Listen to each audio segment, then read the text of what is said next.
ए, शर्त लगा दो 500 किया, वो जो लड़की है ना, हाँ, उसको खाली छू के आने का, आ सकता है? सिर्फ टच करना है ना? सिर्फ टच करना। दिखा दे। हाँ, छू के दिखा। आता हूँ, टच कर।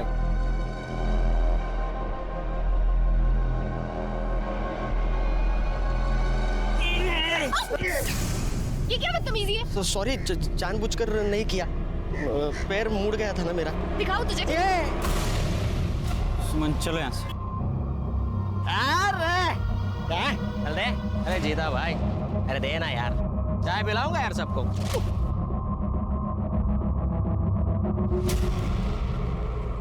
क्या मस्त है यार।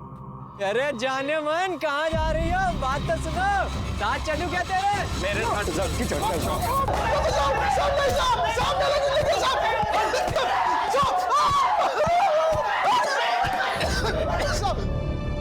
दुनिया भर का गंद भरा पड़ा इनके फोन में, गांव की औरतों के, लड़कियों के, छुपकर वीडियो बनाए इनने। कैसे रे तुम?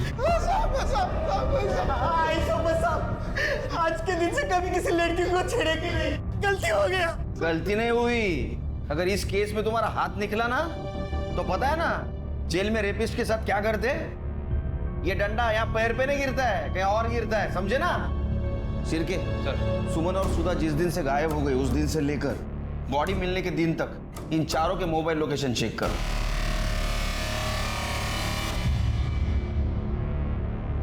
सर, सुमन की कॉल डिटेल्स और लोकेशन डिटेल्स आ गई। सर, बहुत कुछ है इस डिटेल्स में। 20 फरवरी को सुमन का फोन कुर्डी के जंगल वाले एरिया में स्विच ऑफ हुआ था, जहां में उस लड़की की डेड बॉडी मिली थी। और सबसे अजीब बात कि 16 फरवरी को सुमन ने अपने फादर को फोन किया।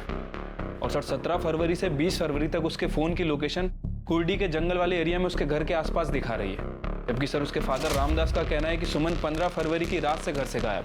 उसके बाद ना तो उन्होंने इसे देखा और ना ही बात की। इसका मतलब मर्डर होने से पहले सुमन अपने घर पे या घर के आसपास ही थी। ये रामदास ने हमसे झूठ क्यों बोला? क्योंकि सर, हो सकता है कि ऑनर किलिंग का मामला। रामदास ने जात बिरादरी के चलते खुद ही सुमन का मर्डर किया। अगर ये हॉनर किलिंग का मामला है तो एक गैंगरेप नहीं है। सर, कहीं ऐसा तो नहीं है कि पिंटू भगाकर सुमन को अपने घर ले गया हो और वहाँ छिपाकर रखा हो, और सर घर में ले जाने के बाद शायद उसके घर वालों ने उसे एक्सेप्ट नहीं किया हो, घर वालों ने गुस्से में आकर उसका मर्डर और रेप कर दिया हो बदला लेने के लिए? सर, पॉसिबल है। हाँ सर, वैसे मैंने सुमन के कॉल रिकॉर्ड्स भी चेक किए हैं। सुमन पिंटू के अलावा एक और लड़के से बात करती थी, कमलेश नाम है उसका एड्रेस भी मिल गया है। गुड। अजय, सुधा के बारे में कुछ पता चला? सर, सुधा के बारे में ऐसा कुछ खास तो पता नहीं है। हाँ, जब से वो गायब हुई है उसका phone switch off switch on हो रहा है। एक काम करो, सुमन का फोन आखिरी बार जहाँ स्विच ऑफ हुआ वो एरिया में अपने टीम को भेज दो और देखो मोबाइल मिलता है क्या। रानी मैडम, आप एक काम करो, सुधा का फोन लोकेशन ट्रेस करो और आखिरी वक्त तो जहाँ स्विच ऑफ हुआ उस एरिया में जाके देखो। तब तक हम कमलेश से पूछताछ करते हैं और सुमन के माँ बाप से भी पूछताछ कर दे कि उन्होंने हमसे झूठ क्यों बोला। चलो। Okay sir.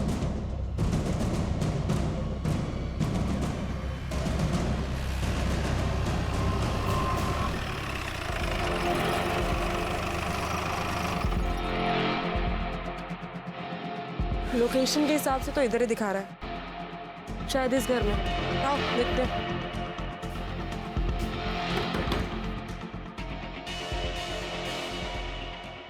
जी, आप कौन? आप सुधा को जानती हैं? जी नहीं। तो फिर उसका फोन आपके घर पे क्या कर रहा है? चोरी किया है? कावड़े चेक करना जरा।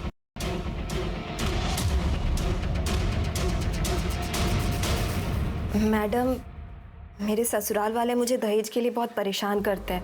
मायके से भी कोई खास मदद नहीं मिली, तभी उसी रात को मैं वहाँ से निकल गई। किसी को मेरी कुछ नहीं पड़ी थी, इसलिए मैंने सोचा कि मैं उन सब से दूर चली जाऊंगी, तभी उनको मेरी कीमत समझ आएगी।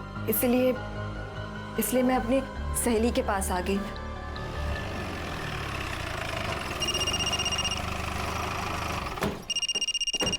हेलो सर, सुधा जिंदा है, अपनी सहेली के घर पे है, मोरेबाड़ी में। सुधा जिंदा है, इसका मतलब वो लाश सुमन की।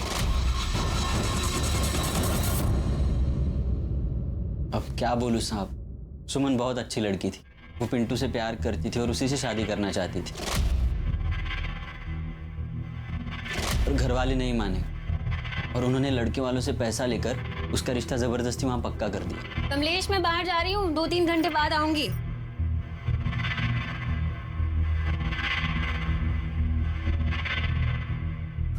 साहब आप, मेरे बेटे ने कुछ नहीं किया है। तो अब घबरा क्यों रही है?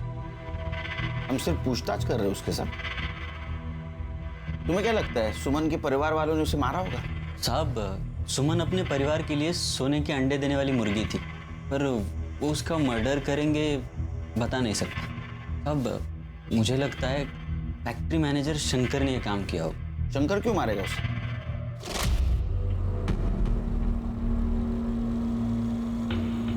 अरे क्या हुआ है? क्या करंट मार रही हो तू? मार मुझे, मारना मार मुझे। एक बार तेरे बाप को मैं पैसा देता हूँ, फिर देखता हूँ तुझे। क्या दिख रही? तुझे पता नहीं, तेरा बाप शादी के नाम पे लड़के वालों से 5 लाख रुपए ले रहा है। कितना? 5 लाख। मैं गया था उसके पास, मुझे बोला 6 लाख रुपए। मैं बोला दूंगा, एक रुपया जमा करूंगा, लेकिन दूंगा और तेरे साथ शादी करूंगा। साहब बस सुमन ही नहीं, फैक्ट्री की बहुत सारी लड़कियां उससे परेशान थी। और क्या करे बेचारी, पैसों के लिए नौकरी करनी पड़ती है, झेलना पड़ता है ऐसे कमीने लोगों को। सुधा, मेरी बच्ची कहाँ चली गई थी तू? बॉडी सुमन की है। अच्छा, सुमन के घर से बाहर जाने के बाद उसने कभी कांटेक्ट करने की कोशिश की? घर पे आई थी या उन्होंने फोन किया था? नहीं साहब, मतलब मैंने तो उसे आखिरी बार तब देखा था जब वो घर से भागी थी। लेकिन दाई तो अरे तू यहाँ क्या कर रहा है? इसे अंदर लेके जाओ, जाओ लेके जा सब।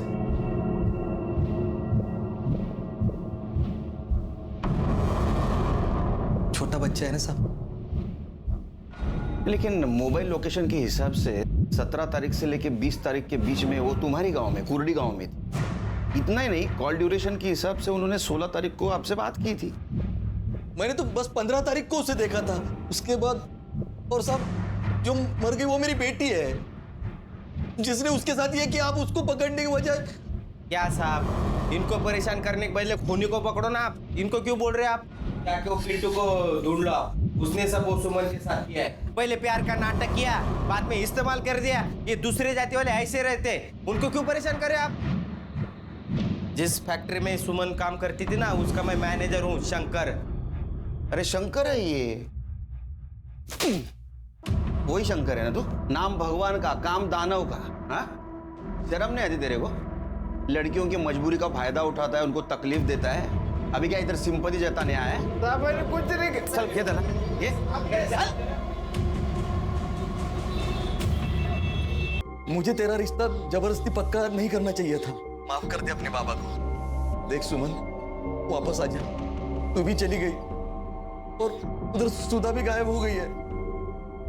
पुलिस में कंप्लेंट देनी पड़ी बेटा। बेटा देख, हम लोग बहुत परेशान हैं। बेटा तू वापस आ जा, मैं खुद वादा करता हूँ कि अगले महीने पिंटू से मैं खुद तेरा लगन करवाऊंगा बेटा। ठीक है बाबा, मैं आ रही हूँ। अगले दिन ताई वापिस भी आ गई थी घर। आई सुमन, कहाँ चली गई थी मेरी बच्ची? तू कहाँ चली गई थी? कितना परेशान हो गई थी मैं। कभी मत जाना मुझे छोड़ के। से बात ये है, अपनी मर्जी से शादी करेगी तू? अभी उतारता हूँ तेरा प्यार का भूत। क्या करता है तुम्हें? कोई बीच में नहीं पड़ेगा। आपको हीरा समझेगी? बिरादरी के सामने मेरी नाक कटवाएगी तू? तेरा लगन वही होगा जहाँ मैं चाहूंगा, समझी ना?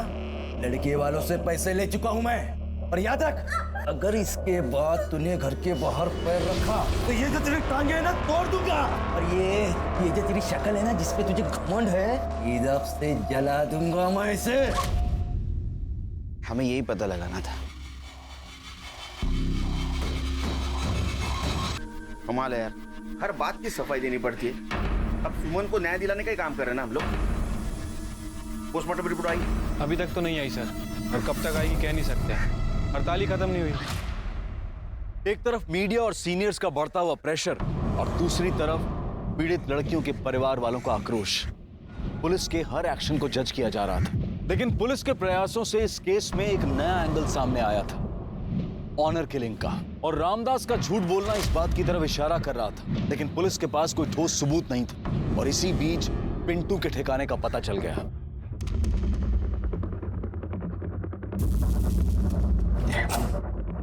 छुपने का बहुत शौक है ना तुझे। पिंटू, पिंटू दरवाजा खोल, खोल दरवाजा। ए पिंटू, पकड़ा से। अरे पिंटू कहाँ भाग रहा है तू? मैंने कुछ नहीं किया साहब। मुझे तो जब मालूम पड़ा कि सुमन मर गई तो मुझे बहुत दुख हुआ, पर फिर सब उसका बाप और सब लोग मेरे ऊपर उसके मर्डर का इल्जाम लगाने लग गए। सुमन का इस्तेमाल किया और फिर उसके बाद उसका मर्डर कर दिया, और अगर तूने नहीं मारा तो डेफिनेटली तेरी फैमिली में से किसी ने मारा। नहीं साहब, ऐसा कुछ नहीं है साहब। सुमन तो 17 तारीख को ही अपने घर वापस चली गई थी। मेरा और मेरे घर वालों का इससे कुछ लेना देना नहीं है। हेलो, हाँ, एक मिनट सर, कांस्टेबल का फोन है। बोल रहा है कि रामदास के घर में कोई बाहर का आदमी आके झगड़ा कर रहा है। मामला क्या है पता नहीं है, लेकिन काफी बवाल मचा है वहां पे। उसको लेके आने को बोलो। झगड़ा क्यों कर रहे थे? अरे साहब, मेरी बेटी की शादी तय हुई थी सुमन से। रामदास ने दहेज देना तो दूर की बात, उल्टा मेरी लड़की इतनी सुंदर है, उसके लिए लड़कों की लाइन लगी हुई है, ऐसा बोल के मुझसे ही शगुन में 1 लाख रुपए लिए थे। अब सुमन नहीं रही, इसका दुख मुझे भी है, लेकिन पैसे तो वापस देनी चाहिए ना। तुमने जब पैसा दिया तब सुमन थी सामने? जी हाँ साहब, सुमन के सामने ही पैसे दिए थे। ठीक है, जाओ। शिरके, अबे रामदास का खेल खत्म, उसको दिखाएंगे पुलिस क्या कर सकती है। अरे अब तो सच बता दो इनको, कोई फायदा नहीं है झूठ छुपाने का। इनको सब पता है पहले से। साहब, हमारी सुमन घर वापस आई थी। झूठ क्यों बोला तुमने हमसे? इनका स्वभाव बहुत गर्म है ना साहब। जब वो घर वापस आई ना, तभी इन्होंने उसे बहुत मारा था। लेकिन जब उसके खून होने की खबर हमें मिली ना साहब, तो हम लोग बहुत डर गए। हमें ऐसा लगा कि आप लोग हम पर शक करेंगे, इसलिए हमने आपसे झूठ बोला। अब ये बात बताओ कि सुमन को आप आखिरी बार कब मिले थे? 20 फरवरी को। हाँ साहब, उसी दिन वो अचानक घर से गायब हो गई और फिर वापस नहीं आई। वो सुमन ताई और दीपक भाव ना, वो टेलर की दुकान है ना गणपत भाव, उस तरफ गए थे। मेरे साथ कब गई थी वो? नहीं सॉरी भाव, आपके साथ नहीं, आपके पीछे गई थी। रिपोर्ट आ गई है। गुड सर, वो सर और धड़ एक ही इंसान के हैं। मतलब ये बॉडी सुमन की है? Right sir. रिपोर्ट के मुताबिक सुमन का मर्डर 20 फरवरी की शाम 6 बजे से 8 बजे के बीच में हुआ। उसके सर पर किसी भारी चीज से वार किया गया, जिसकी वजह से उसकी मौत हो गई। बॉडी मर्डर के 3 दिन बाद मिली है सर। और सर, सबसे इंपॉर्टेंट बात, सुमन का मर्डर करने के बाद उसके साथ रेप किया गया। लेकिन सर, ये गैंग रेप नहीं था। बॉडी को अलग करने के लिए किसी इलेक्ट्रिक कटर जैसी चीज का इस्तेमाल हुआ। बॉडी में भारी मात्रा में लेवेंडर परफ्यूम और जूट के ट्रेसेस मिले। इसका मतलब बॉडी को बोरी में भरकर जंगल में ठिकाने लगाया गया, और बॉडी की बदबू ना इसलिए लेवेंडर परफ्यूम का इस्तेमाल किया गया। कुछ पहले का पता चला? सर, उसका इस मर्डर से कोई लेना देना नहीं। वो सर वहां पर अपनी गर्लफ्रेंड के साथ गया था, और सर वो सुनसान इलाका है, कपल्स आते जाते रहते हैं। उसका बयान क्रॉस चेक किया? हाँ सर, उसके लिए भाई पॉजिटिव है। तो फिर एक ही सुराग बचता है, लेवेंडर परफ्यूम। बॉडी की बदबू ना आए इसलिए काफी मात्रा में लेवेंडर परफ्यूम यूज किया गया। फिर के पता करो उस दिन काफी मात्रा में कहां से लेवेंडर परफ्यूम खरीदा गया था। पुलिस ने इत्र, परफ्यूम और हार्डवेयर की दुकानों पर सस्पेक्ट्स की फोटो दिखाकर इंक्वायरी करना शुरू किया। पुलिस ने सभी सस्पेक्ट्स के घर भी तलाशे, पर उन्हें कोई कामयाबी नहीं मिली। पुलिस को वो खून लगी बोरी और सुमन का मोबाइल भी बरामद हुआ, जिसे फोरेंसिक के लिए भेज दिया गया। मोबाइल को देखकर यह बात साफ थी कि उसे जानबूझकर तोड़ा गया है।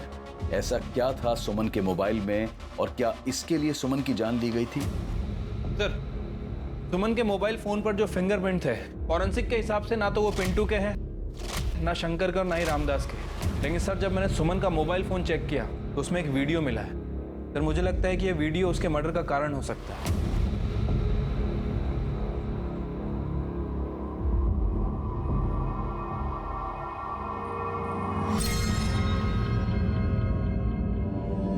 ले गो इनको।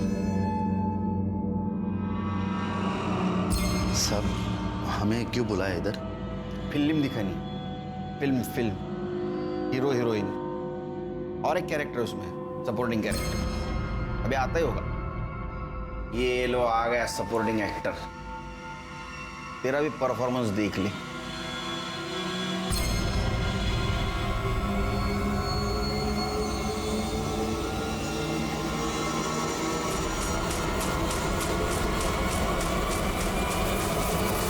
ये वीडियो 20 फरवरी को शाम 5 बजे रिकॉर्ड किया गया। सुमन ने किया था और इसलिए तुम तीनों ने मिलकर उसको मार दिया। नहीं साहब, नहीं, मैं सच कह रहा हूँ साहब। ये वीडियो के बारे में मुझे कुछ नहीं पता साहब। अगर ये वीडियो मुझे सुमन बताती ना तो मैं उससे माफी मांग लेता ना साहब। ऐसी बात के लिए मैं अपने बहन को क्यों मारूंगा साहब? और साहब मैं भी कुछ नहीं जानता ये वीडियो के बारे में। और साहब ये ऐसा वीडियो दिखा कि आप हम लोग को फंसा नहीं सकते साहब। ये ऐसा करना कुछ गुनाह नहीं है साहब। इसके लिए हम सुमन का मर्डर थोड़ी ना करेंगे साहब। इसलिए मारा कि अगर ये वीडियो तुम्हारे गांव वाले, घर वाले देखते तो तुम्हारी बेइज्जती हो जाती। नहीं साहब। साहब मैंने कुछ नहीं किया साहब। मैं तो विधवा औरत हूँ। मेरे पति के मरने के बाद सहारा ढूंढ रही थी। ये दोनों ने मुझे फंसाया है साहब। ये क्या बकवास कर रही है तू? हाँ, अपनी मर्जी से मजे ले रही थी ना, वो बता ना इनको। कैसे कमीनी औरत है रे तू? हाँ? पहले मजे ले आता, सती सावित्री सा आवाज देस तू। और साहब हमने सुमन का खून किया, इसका कुछ सबूत तो होगा ना आपके पास में? है तो दिखाओ ना साहब। सर मैं आपकी पूरी इंक्वायरी में मदद करूंगी। आपको चाहिए तो आपकी सेवा में भी। तीनों को लेके जाओ और सुमन के मोबाइल पे मिले फिंगरप्रिंट और इनके फिंगरप्रिंट मैच करके देखो। लेके जाओ इनको। हेलो, चल रहे। गैंगरेप से शुरू हुआ यह केस पहले रेप और अब अनैतिक संबंधों तक आ पहुंचा था। सुमन के भाई दीपक, कौशल्या और गणपत का शर्मनाक सच अब खुल चुका था। लेकिन सवाल यह था कि सुमन ने आखिर वो वीडियो क्यों शूट किया था, इसके जरिए वो क्या करना चाहती थी, ये अब तक एक राज था। 20 फरवरी जिस दिन सुमन का मर्डर हुआ और 23 फरवरी जिस दिन सुमन की डेड बॉडी मिली, इन दोनों तारीखों के बीच सभी सस्पेक्ट्स की एक्टिविटीज को पुलिस डिटेल में इन्वेस्टिगेट कर रही थी। लेकिन कौशल्या, गणपत, दीपक किसी ने भी परफ्यूम या इलेक्ट्रिक कटर कुछ नहीं खरीदा था। पर पुलिस को इस इन्वेस्टिगेशन के दौरान एक ऐसी घटना के बारे में पता चला जिसने इस केस को फिर से घुमा दिया। आदमी दीपक के बारे में कुछ बताना चाहता है। सर 20 तारीख को कौशल्या के बेटे कमलेश और सुमन के भाई दीपक में बहुत बड़ा झगड़ा हुआ था। इस बात का झगड़ा हुआ था साहब? वो उस दिन मैं कौशल्या और गणपत के यहाँ से निकला और काम पे जा रहा था साहब। पता नहीं वो कमलेश बीच में कहाँ से आ गया और आते ही झगड़ा करने लगा साहब। साले तू मेरे आई के साथ मेरे आई का मजा लेके आया ना तू? अबे ढीले, पागल हो गया क्या? कुछ भी झूठ मत बोल, मैंने देखा है वीडियो। अबे कौन सा वीडियो? हाँ, और सुन, जहाँ तक तेरे आई का सवाल है ना, ऐसे 1000 वीडियो मिलेंगे, वो भी गांव के हर एक आदमी के मोबाइल में, समझा? चल शिरके, जिस दिन सुमन ने वो वीडियो बनाया था उसी दिन उस वीडियो को लेकर कमलेश और दीपक के बीच झगड़ा हुआ था। इसका मतलब कमलेश को उन तीनों के इस सेक्स वीडियो के बारे में पता था। हाँ साहब, मेरे को उस वीडियो के बारे में पता है। उस दिन दीपक से झगड़ा करने से पहले मैं सुमन से मिला था साहब। सुमन बता तो सही, क्या हुआ? सुमन मेरी बात तो सुन, तू गुस्से में क्यों लग रही है? सुमन क्या हुआ? क्योंकि बात ही ऐसी, तुझे पता चलेगा तो तुझे भी गुस्सा आएगा। एक वीडियो है, दिखाओ। ये देख। इस वीडियो को अभी डिलीट कर दो प्लीज। करूंगी, पर अभी नहीं। पहले ये वीडियो मैं दीपक भाव को दिखाऊंगी और अगर उसके बाद भी उन्होंने मेरा साथ नहीं दिया और इस जबरदस्ती शादी होने से नहीं रोकी तो ये वीडियो मैं पूरे घर वालों को दिखा दूंगी। तो बोलूंगी कि देखो दीपक भाव कैसे गंदे काम करते फिर रहा है तेरी आई के साथ। प्लीज इस वीडियो को डिलीट कर दे प्लीज। ठीक है, तुझे मेरा एक काम करना होगा। पिंटू मेरा फोन नहीं उठा रहा है, उसके पास जाओ और उसे बोल कि सुमन ने उसे मिलने के लिए बुलाया। मैं उसके बाद पिंटू के पास गया, उसे सुमन से मिलने के लिए मनाया। वो मेरे साथ आया भी था, पर साहब जब हम लोग घर पहुंचे तो सुमन वहां नहीं थी। सुमन गायब थी। पिंटू ने ही सुमन को मारा है, वो उससे पीछा छुड़ाना चाहता था साहब। ये बात पहले क्यों नहीं बताई तुमने? घर में ये बात आपको बताता तो मेरी आई की वो वीडियो वाली बात आपके सामने आती साहब। मैं और बदनामी नहीं चाहता था साहब। तो उस दिन पिंटू सुमन से मिला था? नहीं साहब, ये झूठ है साहब। मैं कमलेश से मिला था, लेकिन वो सुमन से मिलने की बात कर रहा था तो मैंने उसे मना कर दिया था। मेरे बाबा ने मुझे धमकी दी थी साहब। उसके बाद मैंने सुमन से सारे संबंध तोड़ लिए थे। जब मैं उससे मिला ही नहीं तो उसे मारने का सवाल ही पैदा नहीं होता है। तूने सुमन को नहीं मारा ना? फिर कमलेश से मिला तो ये बात क्यों छुपाई? मैं पहले से ही बहुत घबराया हुआ था साहब, मैं भूल गया। अब खाना पीना भी भूल जा। चला काहीच जायचं नाही, इकडे आतमध्ये चलो बैठ। सर इसको भूखा रखने के चक्कर में हम भी भूखे रह जाएंगे। हम तो खाना खा ही लेते हैं। अरे मैंने तो खाना भी नहीं लाया। कोई बात नहीं, मैं ऑनलाइन ऑर्डर कर देता हूँ, 20 मिनट में आ जाएगा सर। बताइए क्या खाएंगे आप? चिरके मुझे लगता है तुम्हारा प्रमोशन जल्दी हो। एक काम करो, ये जितने भी सस्पेक्ट है उनमें से किसी ने इलेक्ट्रिक कटर और परफ्यूम ऑनलाइन मंगवाया क्या देखो जरा।